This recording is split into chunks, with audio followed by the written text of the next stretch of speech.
Agora, com pouco menos de 2 meses restantes no cargo, o presidente americano Joe Biden atendeu tardiamente aos apelos da Ucrânia e permitiu o uso de sistemas e mísseis táticos do exército ATACMS, fornecidos pelos americanos dentro da Rússia. Essa nova postura desencadeou um efeito dominó sobre outros sistemas, como o Storm Shadow e Scalp-G, ambos liberados pelo Reino Unido e França, respectivamente.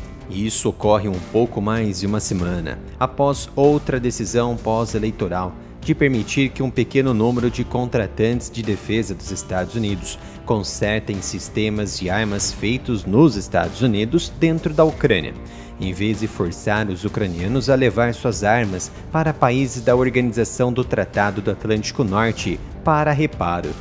Tudo isso traz à mente a piada anônima, muitas vezes atribuída erroneamente ao ex-primeiro-ministro britânico Winston Churchill, de que sempre se pode contar com os americanos para fazer a coisa certa, mas somente depois de esgotar todas as outras possibilidades. É verdade que Biden deu aos ucranianos acesso a quase todas as armas que eles pediram e que seriam necessárias para reverter a guerra, incluindo tanques pesados Abrams, veículos blindados de combate Bradley, baterias de defesa aérea Patriot, HIMARS e, mais recentemente, os caças F-16.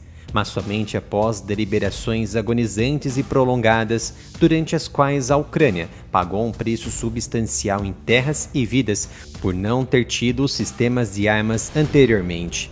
No final das contas, não houve nenhum progresso substancial para afastar a Rússia de suas atuais posições controladas. Apenas a deixou irritada e forçou mudanças nos ataques russos.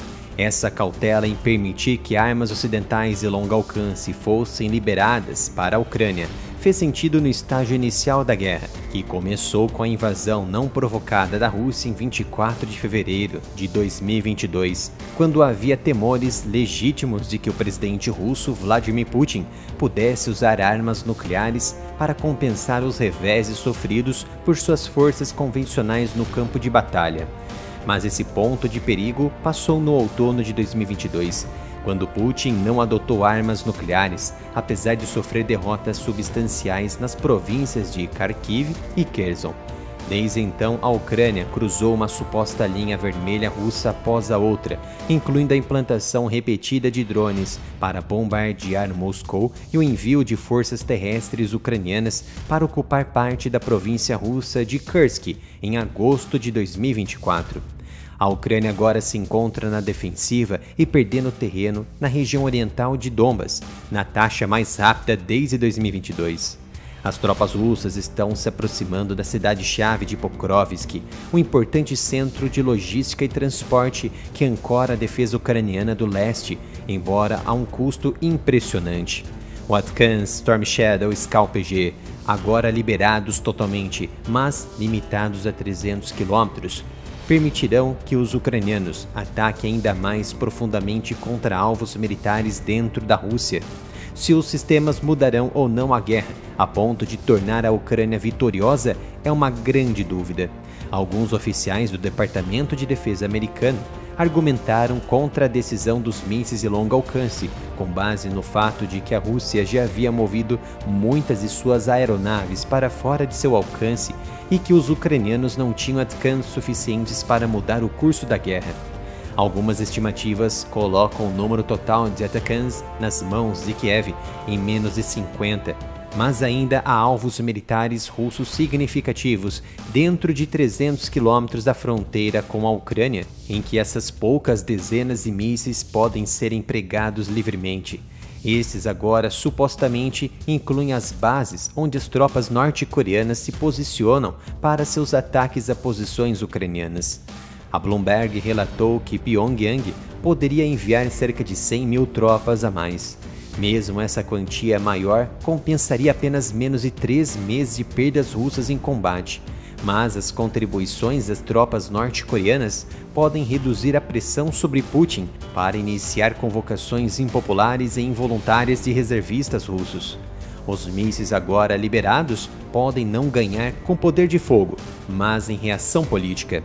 Se Trump estiver falando sério sobre trazer um fim equitativo para a guerra, Então a decisão de Biden de estender a autoridade sobre os ATACMS e outros mísseis europeus podem ajudar a aumentar a pressão sobre Putin para negociar, já que agora os territórios russos estão sendo atacados, e isso fez com que a Ucrânia levasse a guerra, o perigo e o medo para os cidadãos russos, aumentando cada vez mais a impopularidade de Vladimir Putin e a baixa confiança sobre o exército russo.